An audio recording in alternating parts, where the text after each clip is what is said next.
Nah ya, luar biasa. 2022 saya nggak libur kemana-mana, hanya ya dalam kota lah, masih Jabodetabek aja. Jadi ini hari minggu kedua ya, minggu kedua di tahun 2023. Saya berharap setiap kita yuk motivasi diri kita untuk kita benar-benar hidup sesuai dengan apa yang firman katakan. Amin. Oke.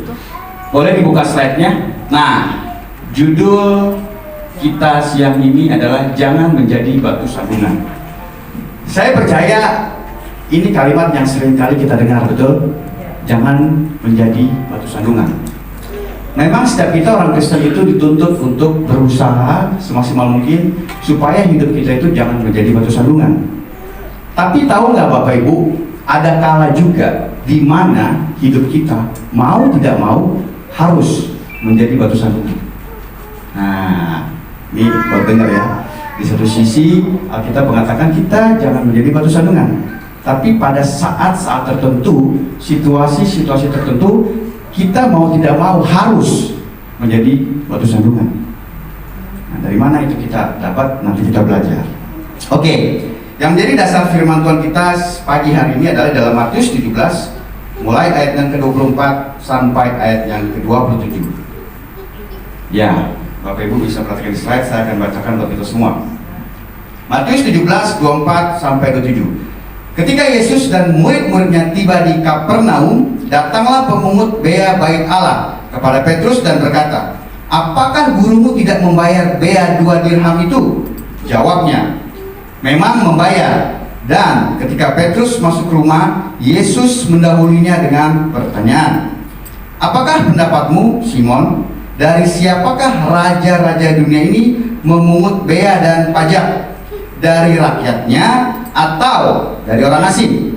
Jawab Petrus, "Dari orang asing." Maka kata Yesus kepadanya, "Jadi bebaslah rakyatnya." 27. Tetapi supaya jangan kita menjadi batu sandungan bagi mereka, pergilah memancing ke danau, dan ikan pertama yang kau pancing, tangkaplah dan bukalah mulutnya. Maka engkau akan menemukan mata uang 4 dirham di dalamnya. Ambillah itu dan bayarkanlah kepada mereka, bagiku dan bagimu juga. Familiar ayatnya ya? Familiar. Kalaupun kita belum pernah baca, paling tidak saya percaya kita pernah dengar. Ya. Nah, Kapernaum itu kotanya Petrus. Ya, ini percakapan terjadi di kampungnya si Petrus. Nah, sebenarnya next. Nah, apa sebenarnya bea 2 dirham itu? Ini sebenarnya adalah pajak bait Allah yang ditetapkan dalam kitab Taurat Musa. Terdapat juga di dalam Keluaran 30 mulai ayat 11 sampai 16. Nanti Bapak Ibu bisa baca di rumah. Kita tahu ya bahwa ibadah perjanjian lama atau ibadah PL itu penuh dengan berbagai macam aturan dan sistem korban. Dan semuanya itu butuh biaya yang gak sedikit. Nah, jadi pajak ini gunanya adalah untuk operasional bait Allah. Karena itulah semua laki-laki Israel yang berumur 20 tahun ke atas wajib membayar pajak bait Allah sebesar setengah sikal atau 2 dirham setiap tahun. Kita sekarang nggak ada ya begitu ya. Kita mau teliti lagi nih Bapak Ibu lebih dalam percakapan Yesus dan Petrus. Nah, saya akan membagi ini menjadi beberapa poin. Saya menghimbau untuk kita semua bisa fokus memperhatikan, karena kalau di slide-slide awal kita miss, kita nggak akan nangkep poin apa yang kita dapat ini. Jadi di awal ini saya akan kasih tahu kronologis, supaya nanti ketika Bapak Ibu paham, baru kita terapkan implikasi logisnya, implikasi teologis dalam hidup kita sehari-hari. Sangat berkaitan. Jadi tolong perhatikan ya. Nah, oke, next slide. Yang pertama, haruskah Yesus membayar pajak bait Allah? Setelah pertanyaan dari tugas biaya bait Allah yang dijawab oleh Petrus, Yesus selalu mengajukan pertanyaan kan kepada Petrus dalam Matius 17:25. Coba di next. Nah, dan ketika Petrus masuk rumah, Yesus mendahulunya dengan pertanyaan, "Apa pendapatmu Simon? Dari siapakah raja-raja dunia ini memungut bea dan pajak? dari rakyatnya atau dari orang asing. Nah, ini saya mau kasih tahu gini. Sebenarnya kata rakyat dalam ayat ini tuh kurang tepat. Karena apa? Karena bahasa kata Yunani yang digunakan di sana adalah huios, yang artinya anak, bukan rakyat. Ya, saya akan memberikan beberapa versi terjemahan lain. Ini saya himbau juga buat setiap kita, kalau kita membaca kitab sesuai dengan LAI, Lembaga Alkitab Indonesia, itu nggak salah. Cuma kadang-kadang ada beberapa kata yang kadang-kadang kita sulit pahami kan. Pernah nggak dengar di dalam Alkitab yang mengatakan ini, sukar bagimu menendang ke segala rangsang? Pernah dengar? Apa artinya ke segala rangsang? Sulit ya. Jadi gimana caranya? Pakai terjemahan lain, Bu, Pak. Saya nggak bilang Alkitab kita salah, Alkitab bilang salah, tapi terjemahan bisa salah. Karena terjemahan itu punya dua sisi. Yang pertama, dia menerjemahkan secara harfiah. Yang kedua, dia menerjemahkan secara arti. Nah, LAI itu seringkali menerjemahkan secara harfiah. Jadi kadang-kadang ada kata-kata yang kita sulit mengerti. Nah, kalau kita ketemu yang begitu, kita pakai terjemahan lain. Saya coba uraikan. Nah, nih. Pertama saya mau pakai di TL. TL itu terjemahan nama. Hai Simon, apakah sangkamu raja-raja di dunia ini memungut cukai atau hasil dari siapakah? Daripada segala anaknya kah? Atau daripada orang keluarankah? AYT, ini ESV, oke. ESV English Standard Version. From their sons or from others. Kata yang pakai sons juga. Oke, next. AYT, ayat yang terbuka. Bagaimana pendapatmu Simon? Dari siapakah raja di dunia ini menagih bea dan pajak? Dari anak-anaknya, lagi-lagi anak-anaknya ini, atau dari orang lain? King James Version. Of their own children or of strangers. Semua ngomong dari anak. Mereka memakai bahasa serapan asli, menerjemahkan sesuai dengan arti. Ya. Nah, itu terjemahan-terjemahan lain. Jadi sebenarnya pertanyaan Yesus pada Petrus begini, apakah raja-raja di dunia ini menarik pajak dari anaknya sendiri atau dari orang lain yang bukan anak? Dan Petrus jawab di dalam Matius 17 ayat 26a. Jawab Petrus, dari orang asing. Lalu Yesus menyimpulkan dalam Matius 17 26b, maka kata Yesus, bebaslah rakyatnya. Coba kita next. Dengan melihat beberapa versi tadi, dapat disimpulkan bahwa kata rakyat itu harusnya anak. Maka jawabannya Yesus ini seharusnya adalah, jadi bebaslah anaknya. Tuh, kalau kita bandingkan dengan tel tadi ya, bebaslah segala anak itu.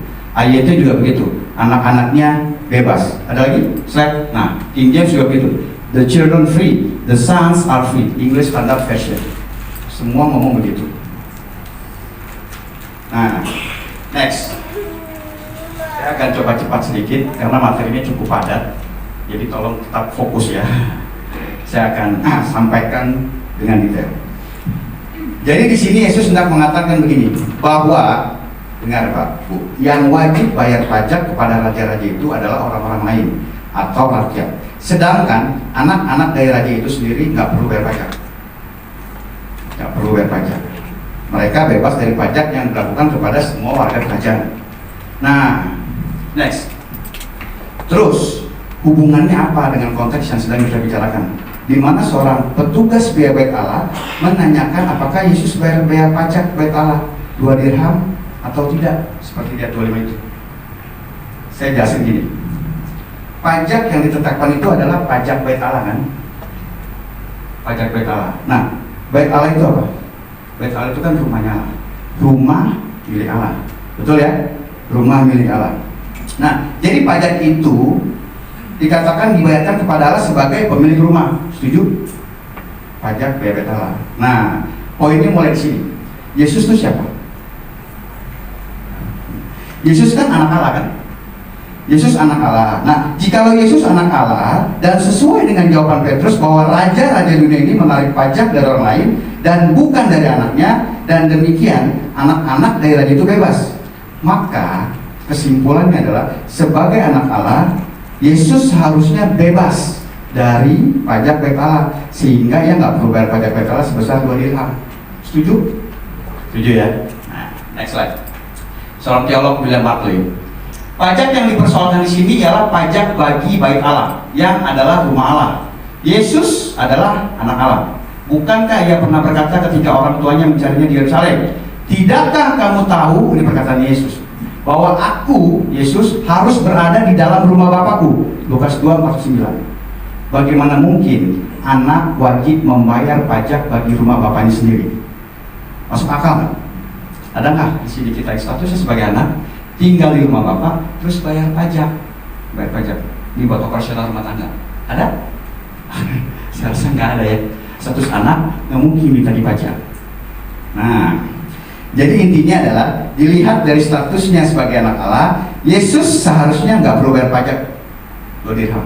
Ya. Kita next slide. Poin yang kedua, Yesus memilih untuk membayar pajak bait Allah. Udah mulai ketemu nih datanya. Yesus yang statusnya anak Allah, dia nggak punya kewajiban buat bayar pajak. Tapi poin kedua, Yesus memilih untuk bayar pajak. Next. Setelah mengajarkan bahwa ia nggak harus atau nggak perlu membayar pajak bait Allah, Yesus lalu menyebutkan kata-katanya pada Petrus. Terdapat di dalam Matius 17:27. Ini agak kecil ya. Saya baru kasih tahu sama Gloria, ternyata nanti next time kalau bikin PPT tulisannya itu minimal harus 60 fontnya. Saya bikin tuh 40. Pas di laptop saya dibuka full screen, enak. Begitu sih, kecil. Tadi sempat otak-atik sedikit, makanya saya harus lihat ini dan itu. Karena ada beberapa slide yang saya buat dibagi-bagi. Ya, oke, kita next slide. Yang tadi ya, next yang tadi. Oke. Matius 17:27. Pergilah memancing ke danau, dan ikan pertama yang kau pancing, tangkaplah dan bukalah mulutnya. Maka engkau akan menemukan mata uang 4 dirham di dalamnya. Ambillah itu dan bayarkanlah kepada mereka, bagiku dan bagimu juga. 17:27. Matius 17:27. Cuma kurang 1 di depan. Oke. 27. Matius 17 ayat 27. Ya, oke ya, tadi saya sudah bacakan sambil diperhatikan. Nah, Pak Bu, dari sini terlihat bahwa at the end, pada akhirnya Yesus juga bayar pajak bait Allah. Betul ya? Yesus bayar pajak bait Allah. Sekalipun sebelumnya dia telah menegaskan bahwa sebagai anak Allah dia nggak perlu dan nggak punya kewajiban. Nah, tapi pertanyaan begini, sekalipun dia nggak punya kewajiban bayar pajak, kenapa dia lakukan itu? Kenapa dia tetap bayar? Jawabannya it was a tax, already tax. Jawabannya di dalam Matius 17:27. Tetapi supaya jangan kita menjadi batu sandungan. Coba balik ke slide-nya.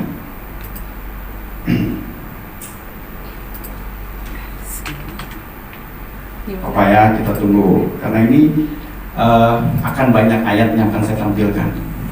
Jadi saya cuma mau ngasih tahu begini Pak Bu, setiap kata yang saya ucapkan itu semua ada dasar firman-nya. Jadi nggak lahir dari interpretasi diri saya sendiri, bisa dipertanggungjawabkan. Jadi Bapak Ibu juga harus cek apakah yang saya katakan itu sesuai dengan firman atau enggak. Kalau sesuai firman ikut, kalau enggak tinggalkan. Ya. Apakah yang dimaksudkan dengan batu sandungan? Nah, ini ya, kelihatan nggak Pak? Kayaknya di tengah bisa lihat. Belakang saya bacain ya. Yang dimaksudkan dengan batu sandungan secara hurufiah itu adalah batu yang diletakkan di jalan sehingga orang yang berjalan di jalan itu menjadi tersandung dan jatuh. Tapi istilah ini adalah kiasan dari suatu sikap, perilaku, kata-kata yang menjadi penyebab seseorang mengalami kejatuhan atau gangguan secara rohani. Itu kiasan. Dengan demikian seorang dikatakan sebagai batu sandungan apabila sikap dan tutur katanya menyebabkan orang lain menjadi tersandung, jatuh dan terganggu secara rohani, atau dengan kata lain berdampak negatif pada orang lain. Saya kasih contoh gini, misal ya, ibu-ibu dulu deh, ibu-ibu ya, para wanita yang kalau ke gereja, saya kasih tahu sebelumnya gini, ini contoh, saya nggak maksud menyindir, tapi ini kenyataan yang sering kita jumpai. Jadi kalau ada bapak ibu yang merasa itu saya bertobat, bersyukur karena Tuhan tegur melalui saya. Kita kan berbicara ini kan perpanjangan mulutnya Tuhan. Saya nggak ada maksud sama sekali untuk menyindir. Nah, lanjut. Seorang wanita datang beribadah pakai rok mini. Ini pakai rok mini cihuy ya. Terus duduk paling depan. Duduk paling depan selama mendengarkan khotbah pangku kaki. Cakep banget ya, pangku kaki. Jadi batu sandungan, Bu. Buat siapa? Buat kita pembicara. Ya dong. Emang kalian pikir ini di depan tiang listrik? Kita juga manusia biasa, punya rasa. Jadi selama dengerin khotbah pangku kaki, konsentrasi kita terganggu. Oh nggak mau kadang-kadang ngeliat. Betul nggak? Ya iya dah, nggak munafik dong. Ya, ini kan bukan tiang listrik yang di depan Pak. Ini manusia biasa. Ya, ada begitu kenyataannya, betul. Benar nggak sih? Apa sih cuma kadang-kadang doang? Ada yang begitu kan? Dulu paling depan rok ini pangku kaki. Oh Tuhan tolong. Darah Yesus. Waktu sandungan Bu, waktu sandungan waktu bicara. Kita bukan yang listrik. Kita laki-laki normal. 1, 2, 3. Yes. Oke ya, contoh. Lalu misalnya juga ada, bukan rok ini, ke gereja pakai baju yang apa tuh namanya kalau tadi satu, you can see. Saat memuji Tuhan, naik tangan, haleluya. Kira-kira apa yang kelihatan tuh Bu? Hutan belantara? Ya, hutan belantara kelihatan. Itu jadi batu sandungan. Jujur orang yang lihat kan jadinya ngoceh. Ini orang pakai tangan hutan belantara kemana-mana. Ini kan kita jadi ngomel gitu. Wah itu jadi batu sandungan. Jangan dilihat. Punya mata Pak. Kita punya mata. Masa mau kayak kacamata Buddha begini juga gitu kan? Kadang-kadang kan suka begini lirik-liriknya. Susah. Pasti aja kamu lihat. Benar. Tapi dilihat atau nggak dilihat, saya tanya sekarang sejak jujur. Jadi kalian kalau lihat ngomel nggak? Minimal kalian ini orang nggak punya baju lain. Betul nggak sih? Betul ya? Kecuali kalian nggak punya baju lain Bu. Kalau punya baju lain yang dipantas pakai lah. Nanti kita akan bahas di bagian berikut, akan sangat menarik. Kenapa ini saya kasih tahu? Yang ketiga, nah ini seorang pelayan Tuhan, aktivis, evangelis. Gak nyindir ya, ini saya kasih tahu kenyataan. Naik motornya anak muda juga sering begini kan, naik motor, nggak pakai helm, terobos lampu merah. Ada jemaat yang lihat, jadi batu sandungan kan? Itu pelayan Tuhan di gereja ini, kok begitu ya? Nggak pakai helm, terobos lampu merah lagi, jadi batu sandungan. Nah itu, siapa yang begitu bertobat? Saya punya pengalaman pribadi begini. Ini pengalaman pribadi saya. Bapak Ibu tahu ya, kalau kita mau ke apa tuh namanya perempatan Victor tuh yang kalau kiri ke Villa Dago, Bukit Villa Dago, kanan yang ke Tekno.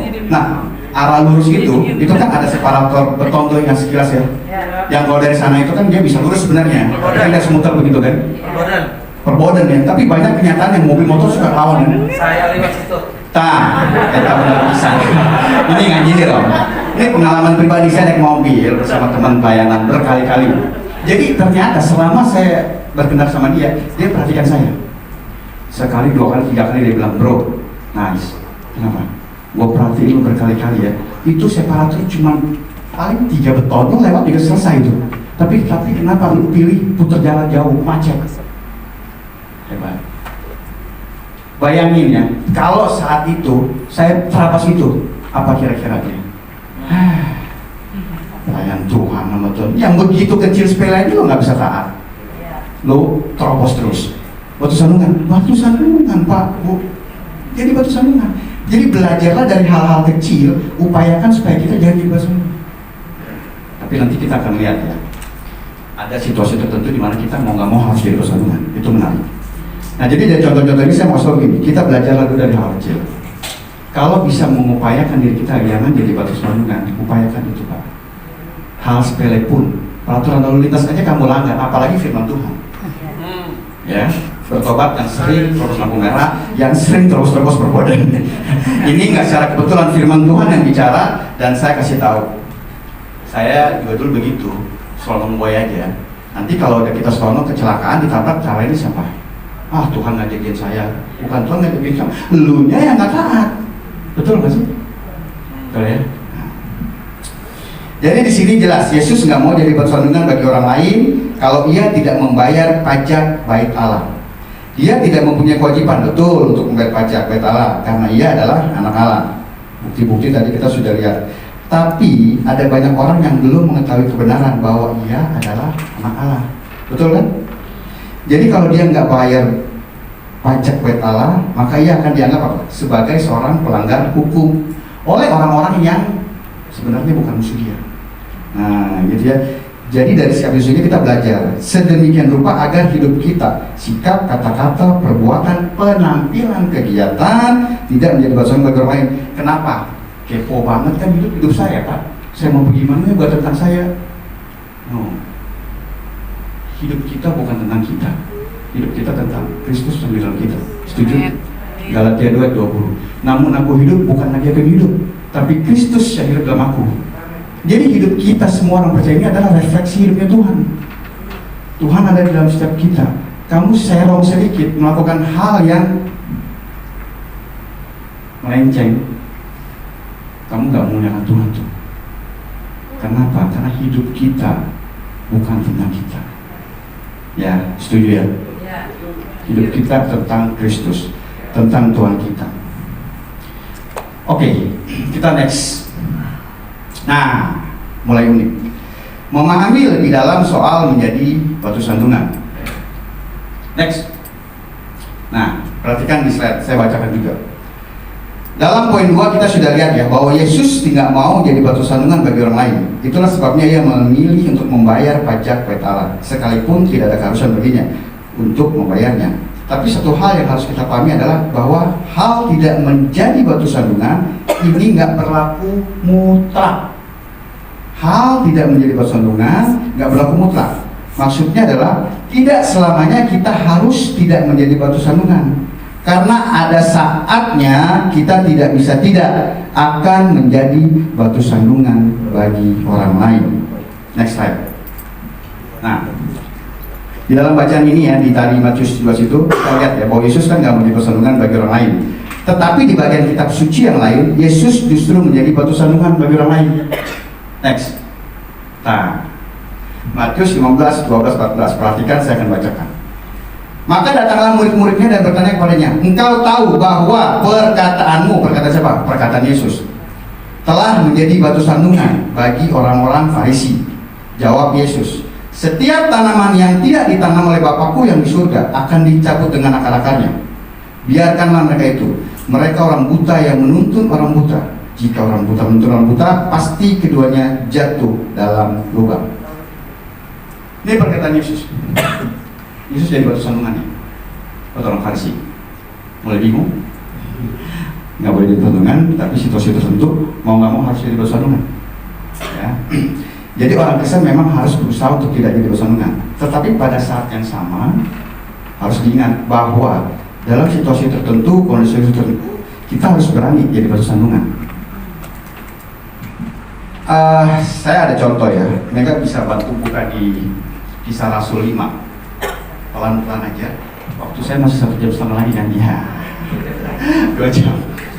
Kisah Rasul 5 ayat 29 sampai 33.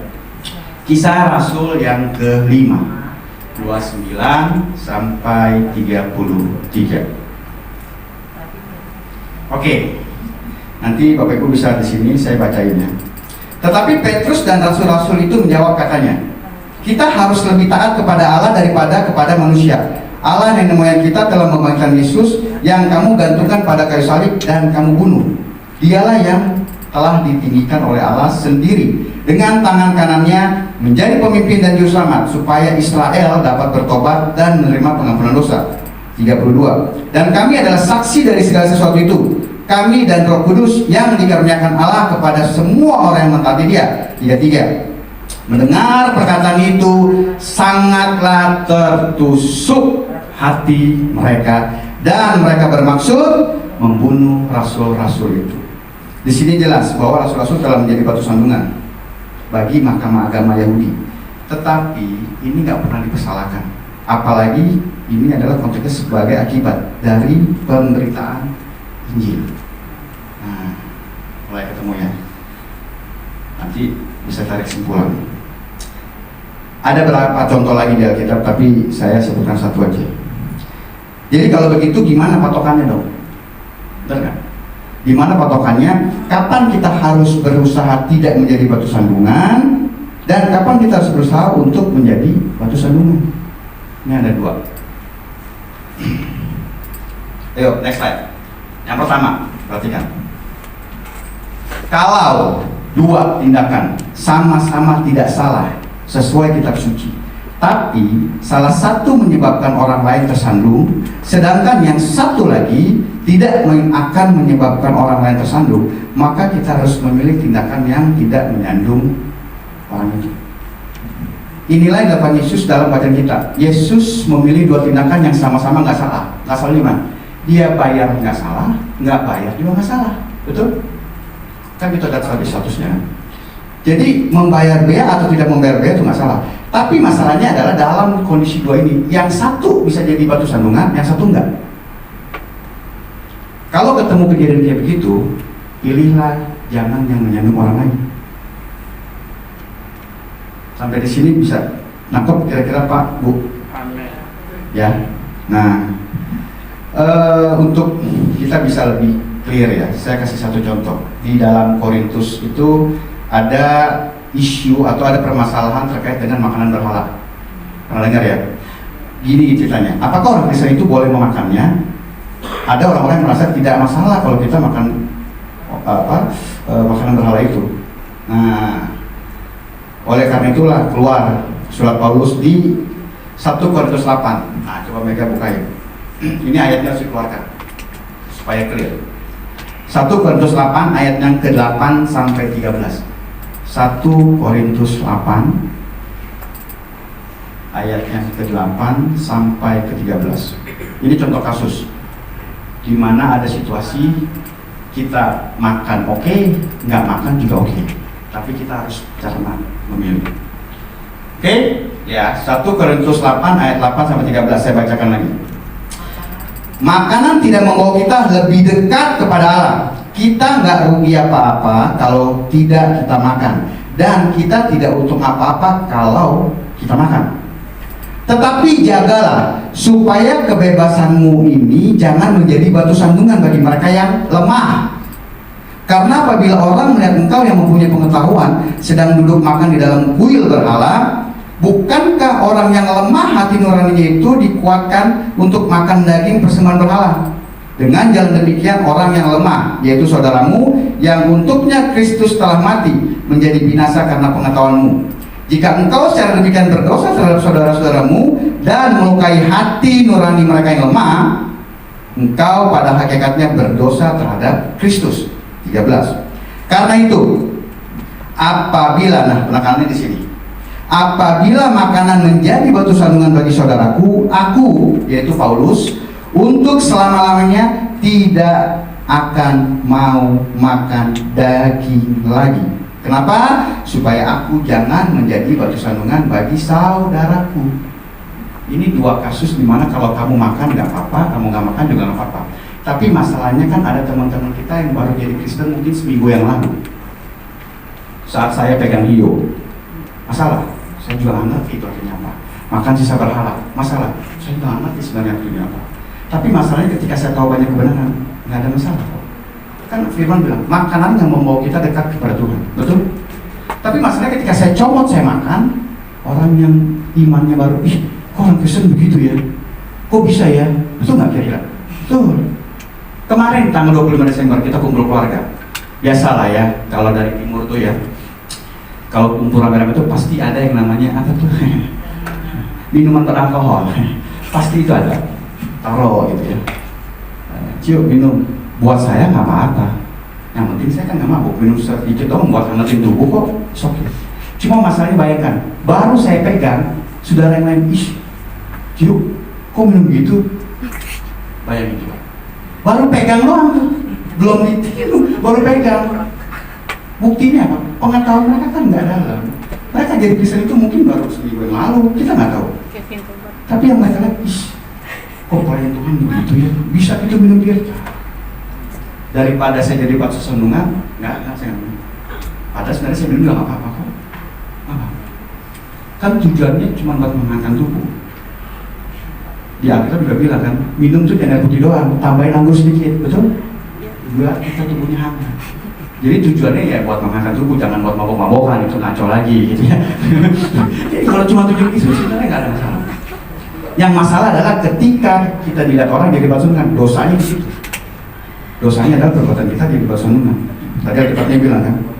Nah, jadi di sini Paulus ngambil tindakan seperti Kristus. Di antara dua pilihan yang sama-sama nggak salah, makan tidak salah, tidak makan juga tidak salah. Tapi pilihan untuk makan ternyata menjadi batu sandungan bagi sebagian orang. Maka Paulus memilih untuk nggak makan supaya nggak dibatu.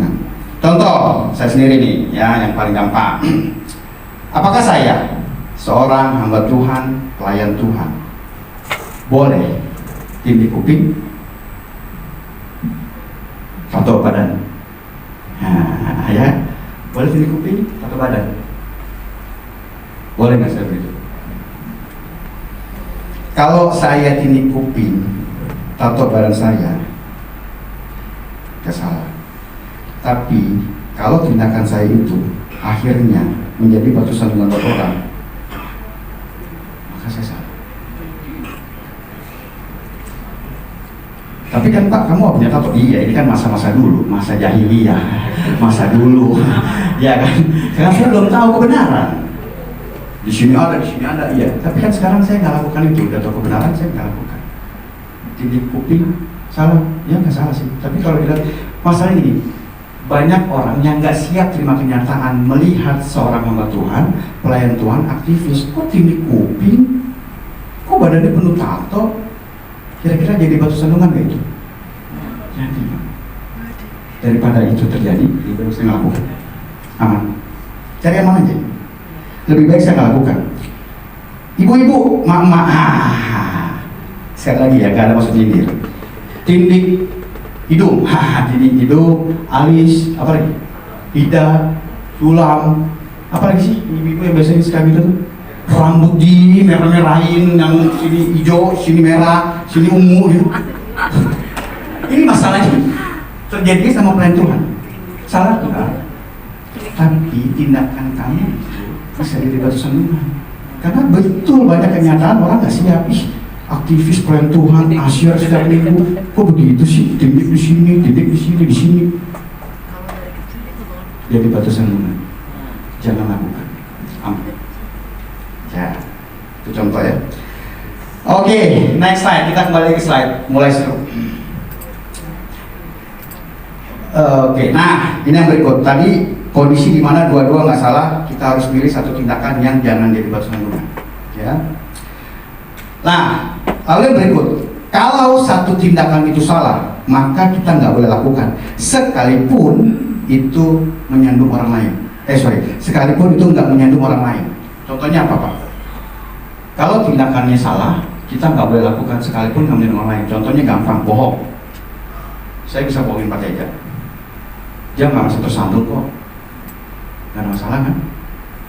Misalnya saya dagang, Pak harganya 100.000, tawarlah 75.000, oke? Atau saya bilang, jangan Pak, modalnya nggak dapat, padahal modalnya 50.000. Ini pedagang tersindir ya. Saya juga pedagang. Itu dibuang Pak. Tawar 100.000, tawar 75.000. Jangan Pak, modalnya nggak dapat. Modalnya 50.000. Masih bisa bohong. Padahal 25.000 untung. Saya bohongin Pak Teja. Dia nggak bisa tersandung kok, enggak.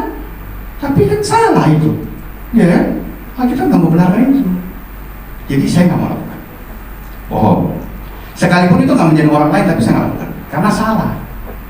Alkitab nggak membenarkan itu. Saya ingatin begini ya Pak Bu, dalam Alkitab itu cuma dua aja kok simpel. Ada perintah sama larangan. Yang namanya ada perintah, kamu kerjakan. Nggak kerjakan kamu dosa. Yang namanya ada larangan, jangan kerjakan. Ketika kamu kerjakan jadi dosa. Tapi gimana kasusnya kalau gimana Alkitab nggak perintah nggak larang? Yo, Alkitab nggak perintah juga nggak larang. Boleh lakukan nggak? Boleh. Konteksnya harus sesuai dengan kemuliaan Tuhan. Yang kamu lakukan demi kemuliaan Tuhan nggak? Kalau nggak usah. Itu gampang, simpel aja. pesta ulang tahun besar-besaran, silakan. Alkitab nggak larang kok, Alkitab juga nggak perintah. Kamu melakukan silakan. Tapi dari pesta besar begitu membawa kemuliaan Tuhan nggak? Kalau ketika pesta besar begitu kamu langsung pembicara, khotbah, beritakan Injil, memuliakan Tuhan, lakukan. Nggak salah. Jelas ya. Nah, jadi konteksnya itu. Ngobrol saat firman Tuhan diberitakan, itu salah. Tapi hanya orang lain, jangan lakukan. Ngebohong, ngobrol saat firman, itu salah. Sekalipun kamu menjadi orang lain, jangan dilakukan. Oke. Next slide. Nah, tadi yang pertama dua situasi di mana dua-duanya boleh. Pilihlah, jangan yang menyentuh orang. Terus yang kedua, kalau situasinya itu kondisinya itu salah, sekalipun yang menyentuh orang, jangan lakukan. Nah, yang ketiga, kalau satu tindakan itu benar, maka kita harus melakukan sekalipun. Nah, ini yang tadi saya bicara di awal. Sekalipun itu menyentuh orang lain. Dalam hal ini kita nggak boleh kompromi dengan dosa. Nggak peduli tindakan itu menyentuh orang lain, kita harus memilih tindakan yang benar tersebut. Nggak boleh kompromi dengan dosa. Kalau tindakannya benar, sekalipun itu menyentuh orang, lakukan. Yesus itu ada contoh. Jadi batu sandungan buat ahli Farisi, benar kok. Paulus, semua contoh-contoh udah diberikan kepada kita. Nah, contoh yang menarik sini. Ini kisah nyata ya, dari seorang pendeta. Sebut saja namanya Pak Budi. Dengarin baik-baik nih Bu, Pak. Ini contoh yang real. Alkitab katakan. Jadi si Pak Budi ini cerita begini. Ada seseorang, ya ini saya cerita ya, jadi harus diperhatikan kalau nggak termis. Ada seseorang yang diceraikan istrinya dan istrinya lalu menikah lagi. Jadi yang dicerai siapa? Suaminya. Nah, ini ada kan? Ada seseorang yang diceraikan istrinya. Berarti yang menceraikan istrinya, yang diceraikan suaminya, ya. Diceraikan istrinya lalu menikah lagi, si istri menikah lagi. Tapi suami kedua dari istri ini meninggalkan dia. Nah, jadi ketika bercerai, istrinya kawin lagi, terus suami kedua tinggalin. Terus istri ini mau rujuk lagi, balik lagi ke suami pertama. Itu situasinya yang mendukung banget. Kenapa? Karena mereka punya 6 anak. Jadi 6 anak itu tuh sangat mengharapkan papa mamanya betul-betul balik lagi nih. Saya tanya, boleh? Suami istri cerai, istrinya kawin lagi, terus ditinggalin lagi sama suami kedua, terus dia mau balik lagi. CLBK, ternyata aku masih sayang padamu. Ya, cinta lama belum kelar, bukan bersemi kembali belum kelar. Itu gimana kasus begitu Pak? Bu, boleh? Nggak boleh. Mega tolong bantu. Alkitab jelas melarang ini. Ulangan 24 ayat 1 sampai 4. Ulangan 24. Nanti abis ini dikumpulin. Ulangan 24 ayat 1 sampai 4. Baik. Nggak apa-apa, santai aja Mega. Jangan dulu. Waktu kita masih panjang. Ulangan Mega. Ulangan 24 ayat 1 sampai 4. Oke, perhatikan ya. Saya bacakan. Benar-benar simak, kalau enggak nanti akan miss. Jadi, apabila seseorang mengambil seorang perempuan dan menjadi suaminya, dan jika kemudian ia tidak menyukai lagi perempuan itu sebab didapatinya yang tidak senonoh padanya, lalu ia menulis surat cerai dan menyerahkannya ke tangan perempuan itu. Sesudah itu menyuruh dia pergi dari rumahnya, dan jika perempuan itu keluar dari rumahnya dan pergi dari sana, lalu menjadi istri orang lain. Dan jika laki-laki yang kemudian ini tidak cinta lagi padanya, laki yang kedua ya, lalu menulis surat cerai dan menyerahkannya ke tangan perempuan itu, serta menyuruh dia pergi dari rumahnya. Atau jika laki-laki yang kemudian mengambil dia menjadi istrinya itu mati. Jadi istri yang mau diceraiin terus dia kawin lagi, laki-laki yang dicerai lagi atau ditinggal mati. Nah, ini kasusnya. Yang keempat, maka suaminya yang pertama, ini penekanan dari sini. Maka suaminya yang pertama yang telah menyuruh dia pergi itu tidak boleh mengambil dia kembali menjadi istrinya setelah perempuan itu dicemari, sebab hal itu adalah kekejian di hadapan Tuhan. Janganlah engkau mendatangkan dosa atas negeri yang diberikan Tuhan Allahmu kepadamu menjadi milik pusakamu. Firman, ya, betul? Bukan saya yang ngomong. Contohnya sama seperti Pak Budi tadi, cerai, kawin, terus balik lagi, nggak bisa. Kenapa? Udah dicemari. Alkitab kekejian buat Tuhan. Jadi gimana? Ya jangan cerai. Gampang aja. Solusinya gimana kalau kita cerai? Kalau kamu mau cerai, dua-dua harus tahan. Nggak boleh ada yang kawin. Tahan sampai bengkok loh Pak Bu. Tahan aja. Dua-dua cerai itu tahan aja. Sampai duduk boleh. Tapi salah satu nggak boleh kawin lagi. Salah satu kawin tercemar. Kalian nggak ada peluang untuk bisa cerai lagi. Alkitab larang. Kekejian buat Tuhan. Nah, kasus kayak begini, keluarga ini yang pertama kan mau dong balik lagi. Ayo dong Pak Budi, apa namanya ya Bu, kalau gitu peneguhan pernikahan lah ya, peneguhan pernikahan kembali, ya mau. Dan potensinya adalah keluarga ini kan jadi batu sandungan dong si Pak Budi ini, betul nggak? Ini pendeta kamu nih kayak gini, kira-kira pendeta jadi batu sandungan nggak? Jadi batu sandungan, potensi banget jadi batu sandungan. Ia menolak menikahkan orang ulang pasangan yang tadi yang udah cerai. Akibatnya pasti keluarga itu kecewa dan marah, ya kan? Mungkin sekali dia jadi batu sandungan, tapi dengar baik, dalam hal ini ia berani untuk menjadi batu sandungan. Kenapa? Dasarnya firman. Kalau Alkitab bilang benar, sekalipun kamu menyandung orang lain, go ahead, lakukan. Saya juga begitu kok, saya nggak peduli. Dengan melakukan kebenaran, menyatakan kebenaran, kalau saya jadi musuh kamu nggak apa-apa. Firman yang saya pegang. Dasar hidup saya firman. Banyak orang begitu. Saya kasih tahu kebenaran begini-begini, jadi saya dimusuhin. Apa? Jadi bersandungan. Kan saya sedang sampaikan kebenaran kepada kamu. Tapi kalau dengan menyampaikan kebenaran saya jadi musuh kamu, is okay, friend, nggak apa-apa. Wall saja bestie, nggak apa-apa. Yang penting dasar firman Tuhan saya lakukan. Saya lakukan yang benar dengan standar firman Tuhan. Kamu memusuhi saya, nggak apa-apa. Pendeta ini jadi batu sandungan buat keluarga ini. Nggak mau nikahkan kembali, nggak apa-apa, karena dia pegang firman. Contoh kedua, saya juga, ya. Contoh kedua, firman Tuhan memerintahkan agar orang percaya siap sedia memberi pertanggungjawaban atas imannya ketika imannya diserang. Betul? 1 Petrus 3 ayat 15. Mereka bisa bukain lagi. Sorry ya, akan banyak ayat. 1 Petrus 3 ayat 15.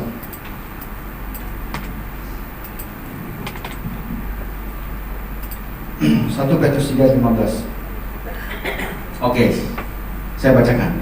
Dan siap sedialah pada segala waktu untuk memberi pertanggungjawab kepada tiap-tiap orang yang meminta pertanggungjawab dari kamu tentang pengharapan yang ada padamu. Nah, ini contohnya di saya sendiri. Ketika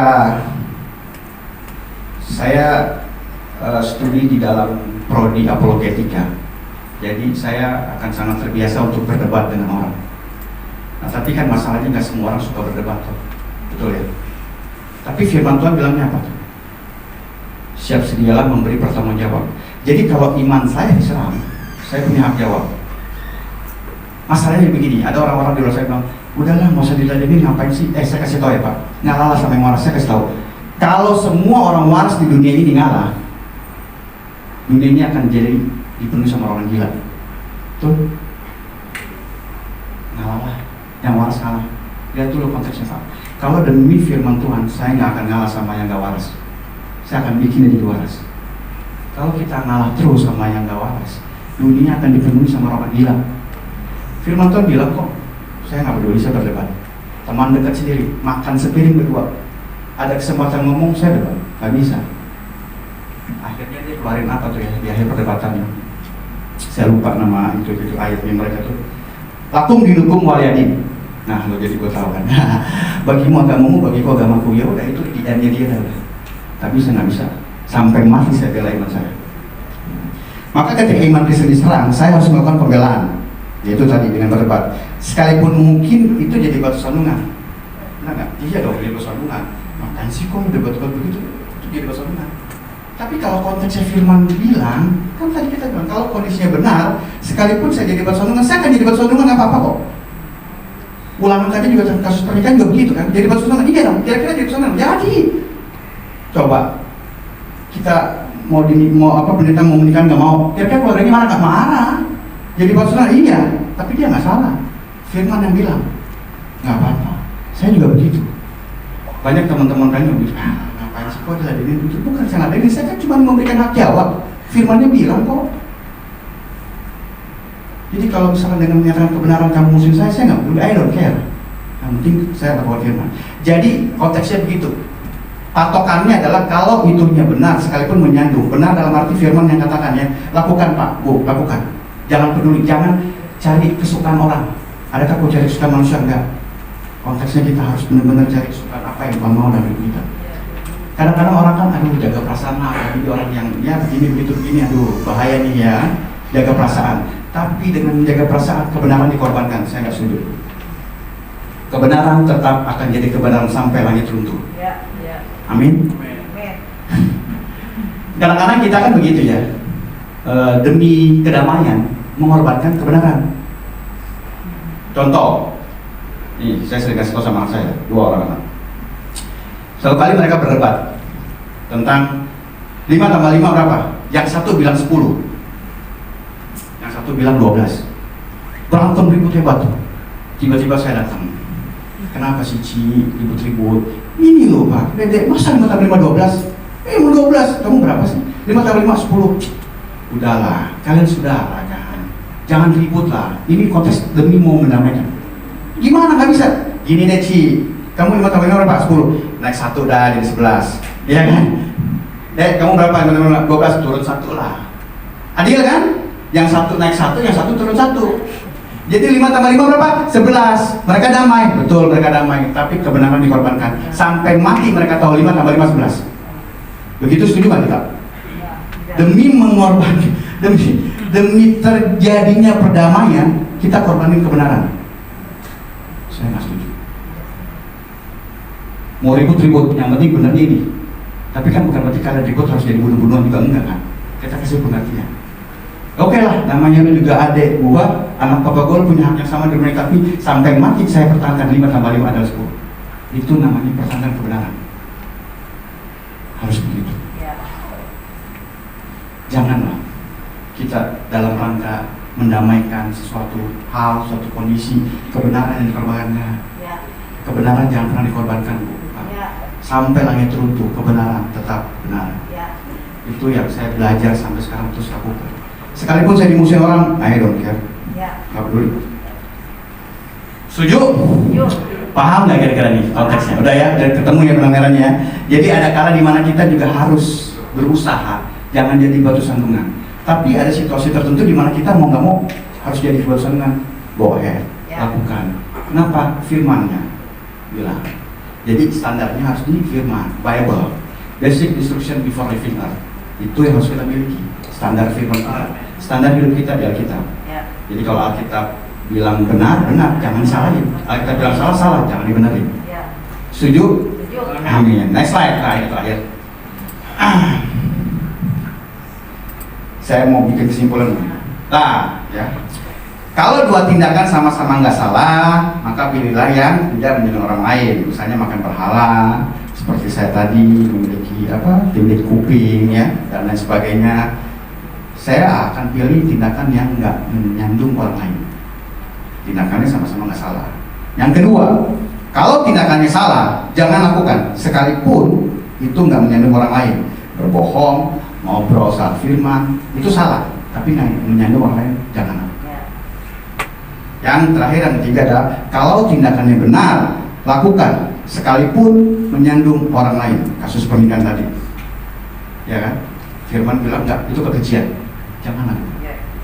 Menyandung orang lain nggak peduli. Yang penting Firman bilang nggak boleh. Sekalipun saya disandung orang lain harus disandung. Saya menyandung orang lain, saya nggak peduli. Kenapa? Demi mempertahankan kebenaran Firman, saya rela jadi batu sandungan buat kalian. Haleluya. Ya. Maka di sini kita membutuhkan apa? Hikmat untuk tahu kapan kita harus menjadi batu sandungan, dan kapan kita tidak menjadi batu sandungan. Hikmat mana yang kita butuhkan. Jadi nggak selamanya kita nggak jadi batu sandungan juga. Tadi kan contoh-contoh ada banyak. Ada kala di mana kita juga harus menjadi batu sandungan. Bagaimana? Minta hikmat kepada Tuhan. Ini awal tahun baru. Saya berharap dan berdoa supaya setiap kita, yuk sama-sama, jangan lagi lah kita pikir orientasi hidup kita itu hanya tentang kita. Kadang orang di luar sana kan butuh ngapain sih, kepo ngurusin hidup saya. No, hidup kamu itu bukan tentang kamu kok. Hidup kamu itu tentang siapa? Kristus yang ada di diri kamu. Kita kan refleksinya Tuhan kita kan. Apa yang kita lakukan? Ini nih kalau di dalam dunia entertain, kita tuh seperti artis, ya, seperti artis. Kita dilihat sejuta pasang mata. Nah, jadi kalau misalkan itu terjadi sama kita, harus kembali ke firman. Saya berdoa, saya berharap setiap kita dipenuhi hikmat Tuhan sehingga kita bisa membedakan kapan saat dimana kita tidak menjadi batu sandungan dan kapan dimana kita harus menjadi batu sandungan. Amin. Tundukkan kepala. Bapak, kami berdoa terima kasih mengucap syukur buat kebenaran firman Tuhan.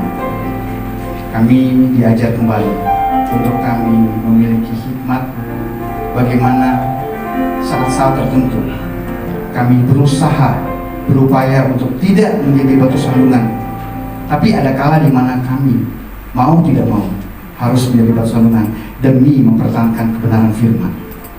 Biarlah hikmat yang daripada Tuhan memampukan kami sehingga kami dapat memilah, dapat memilih semua demi hormat dan kemuliaan Tuhan. Terima kasih Tuhan. Biar Roh Kudus yang ada di dalam hati kami memampukan kami untuk tetap berjalan di dalam jalan kebenaran Tuhan, sehingga hidup kami memuliakan Tuhan. Dari hidup kami orang lain melihat ada Kristus dalam diri kami. Terima kasih Bapa, terima kasih Tuhan. Hanya di dalam nama-Mu kami berdoa dan mengucap syukur. Amin.